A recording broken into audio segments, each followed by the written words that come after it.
Hi guys, welcome to Crick Chat Venkatesh. Indian టీంకి Sanju Samson select చేయకపోయినా, Ruturaj గైక్వాల్ని select చేయకపోయినా వెంటనే మనకి సోషల్ మీడియాలో ఒక హ్యాష్ ట్యాగ్ కనిపిస్తుంది, justice for Sanju Samson or justice for Ruturaj అని చెప్పి.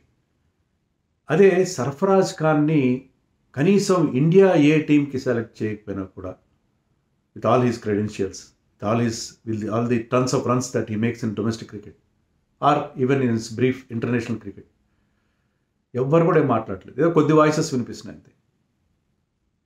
దీనికి కారణం ఏంటంటే, ఎవరికి ఉండే స్థాయి వాళ్ళకు ఉంటుంది, ఎవరికి ఉండే క్యాలిబర్ వాళ్ళకు ఉంటుంది. బట్ బేసికలీ సంజు శాంసన్ కానీ రుతురాజ్ కానీ ఐపీఎల్ ఆడతారు. దానివల్ల వాళ్ళకి స్టార్ స్టేటస్ ఉంది, వాళ్ళకి ఫాలోయింగ్ ఉంది. వెరాజ్ సర్ఫరాజ్ ఖాన్ ఐపీఎల్లో ట్రై చేశాడు, క్లిక్ కాలేదు. Is basically red ball cricketer. First class క్రికెట్లో దంచి కొడతాడు, ఆడిన కొద్ది టెస్ట్ మ్యాచ్లో కూడా బాగా పర్ఫామ్ చేశాడు. అయినా సరే కనీసం ఇండియా ఏ టీంలో కూడా అతనికి స్థానం దొరకట్లేదు. దాని గురించి ఎవ్వరు మాట్లాడలేదు. రీసెంట్గా ఒక ఆర్టికల్ వచ్చింది ఇండియన్ ఎక్స్ప్రెస్లో, దేవేంద్ర పాండే అని, అతనికి ఇండియన్ టీంలో చాలా కనెక్షన్స్ ఉన్నాయి. దాంట్లో కొన్ని స్టార్ట్లింగ్ ఫ్యాక్ట్స్ అతను బయటపెట్టాడు. అవి మీతో పంచుకోవడం కోసం వీడియో చేస్తున్నాను. సర్ఫరాజ్ ఖాన్ లేకపోవడం గురించి, ఇండియా ఏ టీం గురించి నేను చేసిన వీడియోలో కూడా చాలా స్పష్టంగా నేను మాట్లాడాను. ఎందుకు it has become a curious case. ఆ వీడియో, ఆ వ్యాసానికి అదే టైటిల్ ఇండియన్ ఎక్స్ప్రెస్లో వచ్చింది, curious case of Sarfaraz Khan. ఎందుకని అతన్ని కనీసం ఇండియా ఏ టీంకి సెలెక్ట్ చేయట్లేదు? ఇండియా టీంకి సరే టెస్ట్ మ్యాచ్లో పక్కన పెట్టండి, టెస్ట్ మ్యాచ్లో 11లో అయినా ఉండాలి, స్క్వాడ్లో అయినా ఉండాలి, సరే అది పక్కన పెడదాం. కానీ ఇండియా ఏ కూడా ఆడలేంత పరిస్థితి అతనికి. ఇది అర్థం కావట్లేదు, ఏమాత్రం అర్థం కావట్లేదు. ఎందుకని అతను పక్కన పెట్టారు అనే దానికి ఆన్సర్ దొరకట్లేదు. ఎందుకంటే అతను చూడండి, లాస్ట్ 5 yearsలో డొమెస్టిక్ క్రికెట్లో అతని బ్యాటింగ్ యావరేజ్ 110 ఉంది, 110 బ్రాడ్మనెస్క్ యావరేజ్. లాస్ట్ 5 yearsలో అతను ఆడిన ఫస్ట్ క్లాస్ మ్యాచెస్లో, డొమెస్టిక్ అంటే ఫస్ట్ క్లాస్, మొత్తం ఫస్ట్ క్లాస్ తీసుకోండి, ఫస్ట్ క్లాస్ క్రికెట్లో 110 యావరేజ్ ఉంది, 2500 రన్స్ ఉన్నాయి, 2541 రన్స్ ఉన్నాయి, 10 hundreds ఉన్నాయి. ఇది సరిపోదా? అతను ఓవరాల్ ఫస్ట్ క్లాస్ రికార్డ్ తీసుకున్నా కూడా 56 మ్యాచెస్లో is averaging 65 is not an ordinary average. 65 average. ముఖ్యంగా లాస్ట్ 5 yearsలో బ్రహ్మాండంగా ఆడుతున్నాడు. సెంచరీలు, డబుల్ సెంచరీలు, ట్రిపుల్ సెంచరీలు చేస్తున్నాడు. సరే టెస్ట్ మ్యాచ్లో అతను అవకాశం ఇచ్చారు. లాస్ట్ ఇయర్ 2024లో 6 టెస్ట్ మ్యాచ్లు ఆడాడు, 3 ఇంగ్లాండ్తో, 3 న్యూజిలాండ్తో, అన్ని హోమ్ టెస్ట్ మ్యాచ్లు.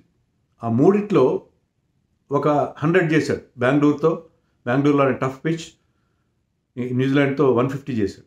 ఇంగ్లాండ్తో జరిగిన టెస్ట్ మ్యాచ్లో 3 50s చేశాడు. సో 6 టెస్ట్ మ్యాచ్ల్లో 3 50లు, ఒక 100 ఉన్నాయి, which is a decent record. Is averaging 37.9 ఎంతో, ఆల్మోస్ట్ 38 యావరేజ్ ఉంది. అయినా అతన్ని పక్కన పెట్టేశారు. ఈ సిరీస్, న్యూజిలాండ్ జరిగిన సిరీస్ తర్వాత ఇంగ్లాండ్తో జరగబోయే సిరీస్, ఇంగ్లాండ్లో మనం ఆడిన సిరీస్కి అతన్ని సెలెక్ట్ చేయలేదు. దానికి అగార్కర్ చెప్పిన, మన సెలక్షన్ కమిటీ చైర్మన్ చెప్పిన రీజన్ ఏంటంటే, ప్రెస్ కాన్ఫరెన్స్లో కొన్నిసార్లు కొన్ని డెసిషన్స్ మేము తీసుకుంటాం. అలాగా సర్ఫరాజ్ ఖాన్ ఒక 100 చేశాడు, బాగానే ఉంది న్యూజిలాండ్తో ఫస్ట్ టెస్ట్లో, తర్వాత రన్స్ చేయలేదు. తర్వాత ఎవరు చేయలేదు ఆ సిరీస్లో. ఈ was third highest score. Rishabh Pant, Jaiswal తర్వాత థర్డ్ హైయెస్ట్ స్కోర్ అది. కానీ అతను రన్స్ చేయలేదు. తర్వాత కరుణ్ నాయర్ డొమెస్టిక్లో హీప్స్ ఆఫ్ రన్స్ చేస్తున్నాడు, బోల్డ్ అని రన్స్ ఆఫ్ రన్స్ చేస్తున్నాడు, అతనికి అవకాశం ఇచ్చాం. సో కరుణ్ నాయర్ని అవకాశం ఇవ్వాలంటే సర్ఫరాజ్ని పక్కన పెట్టాలని లేదు కదా. 18 మంది మీద సెలెక్ట్ చేస్తాం, 50 మందిని చేయలేం కదా అనేదో చెప్పాడు. మొత్తం మీద సర్ఫరాజ్ని కావాలని పక్కన పెట్టారు. అదే ఇంగ్లాండ్ టూర్కి ముందు ఇండియా ఏ వర్సెస్ ఇంగ్లాండ్ ఏ అనేది ఇంగ్లాండ్లోనే జరిగింది. దాంట్లో క్యాంటర్బరీలో జరిగిన మ్యాచ్లో, ఇంగ్లాండ్ ఏతో జరిగిన మ్యాచ్లో ఇండియా ఏ తరఫున ఆడుతూ ఒకే ఒక ఇన్నింగ్స్ ఆడాడు సర్ఫరాజ్, 92 రన్స్ చేశాడు. ఆ తర్వాత జరిగిన ఇండియా ఏ మ్యాచ్లో కేఎల్ రాహుల్ రావడంతో అతను 11 తప్పించారు. 92 చేసిన వాడు ఎందుకు తప్పించారు మనకు తెలియదు. సరే ఆడిన ఒకే ఇన్నింగ్స్లో 92 చేశాడు.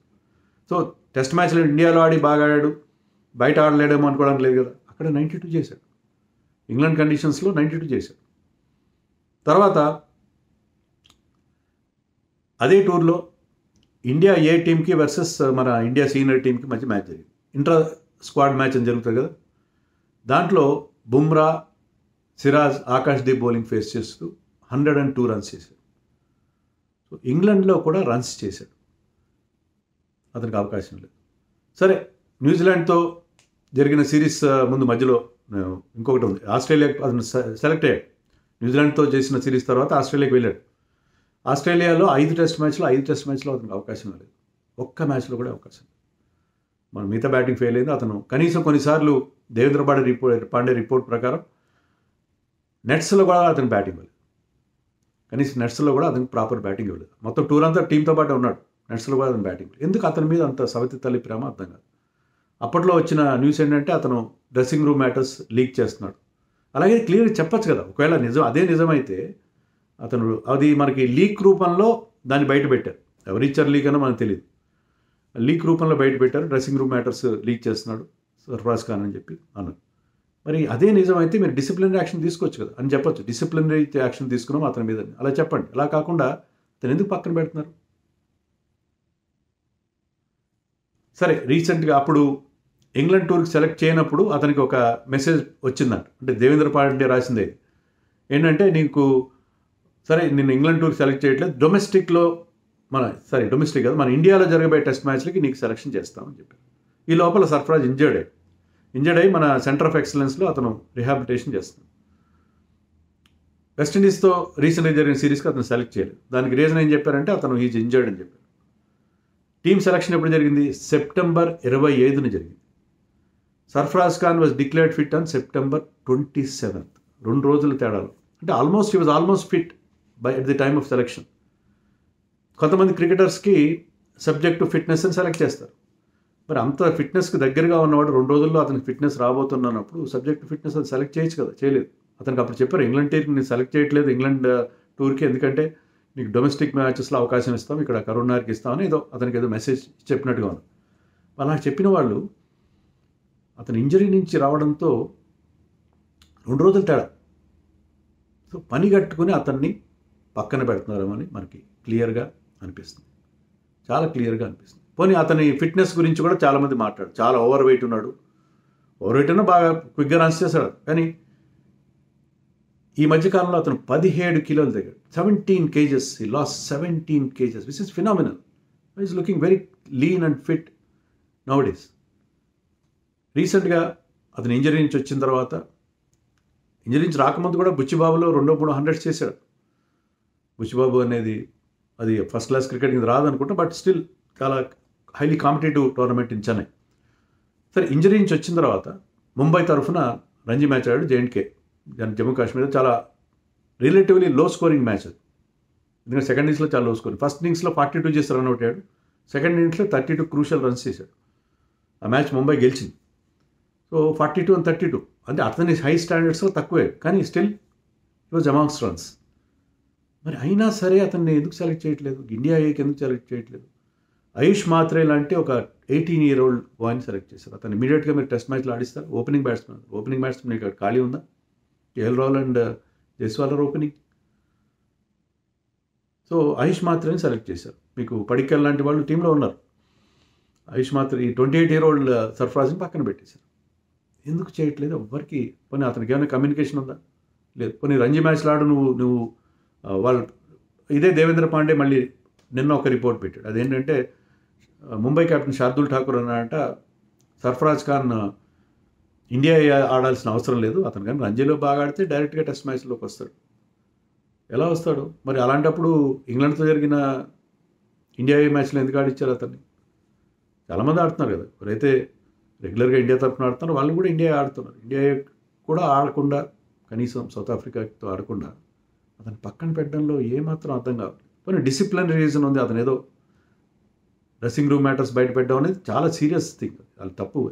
కానీ చాలామంది పెడుతున్నారు కదా, ఈవెన్ అతను లీక్ చేస్తున్న విషయాన్ని కూడా ఎవరు లీక్ చేశారు. మరి మీరు చేస్తే ఏమో అది మంచిది, వేరే వాళ్ళు చేస్తే అది చెడ్డది, ఇది ఎలా అవుతుంది? సో సరే, ఒక కాంగ్రెస్ లీడర్ ఎవరో, ఒక లేడీ ఫీమేల్ కాంగ్రెస్ లీడర్ ఎవరో, అతను ఖాన్ కాబట్టి అతను సెలెక్ట్ చేయలేదు అనేదో వాళ్ళు ఏదో పొలిటికల్గా, ఇదంతా అర్థం లేని టాక్. అది అలా ఏముండదు, సెలక్షన్ విషయంలో అలాంటిదే ఉండదు అన్నారు. అదంతా పక్కన పెడదు. Will let us not going to those political things. కానీ జనరల్గా సర్ఫరాజ్ ఖాన్ని ఎందుకు కనీసం ఇండియా ఏ కూడా ఎందుకు సెలెక్ట్ చేయట్లేదు మీరు అనేది మనకు అర్థం కావాలి. దీనికి అగార్కర్ సమాధానం చెప్పాల్సిన అవసరం లేదా అని నేను మిమ్మల్ని అడుగుతున్నాను. సరే, మీరు నేను చెప్పిన సీక్వెన్స్ ఆఫ్ ఈవెంట్స్ విన్నారు కదా. అతని the amount of runs that he has been scoring test మ్యాచ్లో కానీ డొమెస్టిక్లో కానీ, he has not done anything wrong. But cricket wise మరి వేరే రీజన్స్ ఉన్నాయేమో మనకు తెలియదు. ఉంటే చెప్పండి. అది it will serve as a warning for other players also. మీరు డ్రెస్సింగ్ రూమ్లో మీరు లీక్ చేయగలరు, కానీ అది చెప్పకుండా అతను పూర్తిగా ఇగ్నోర్ చేయడంలో ఇట్ రియల్లీ బీట్స్ మీ. నాకైతే దానికి సమాధానం లేదు. మీ దగ్గర సమాధానం ఉంటే కామెంట్స్లో చెప్పండి.